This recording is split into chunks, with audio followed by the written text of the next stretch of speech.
Pirate Ship is a super fun spelling review game. You use any stack of green cards that the student is reviewing and the dice that is provided along with the folder game that should be in the student's folder.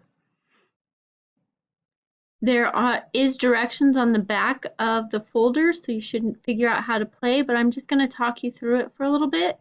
You're going to put the blocks that you use in the LIPS program, have the student and yourself pick out a block of different colors, place it on the start journey next to the ship, and roll the dice. When you roll the dice and let's say you only go 2 places, then you would go back to start. So you follow whatever the little spaces say. If they land on something that says go back or go forward, you do that first.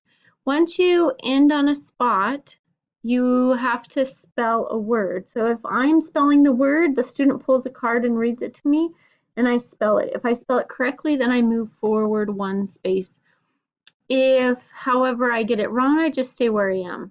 If I rolled a 3, let's say, and I got all the way over to this spot and spelled it correctly, I would go forward 1 or just stay where I am if I got it incorrect.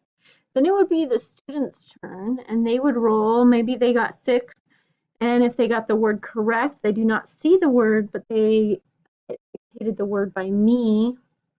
I pull a card from the deck.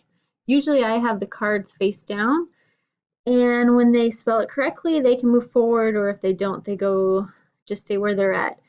The first one to the treasure chest that finishes wins. It's pretty simple and fun.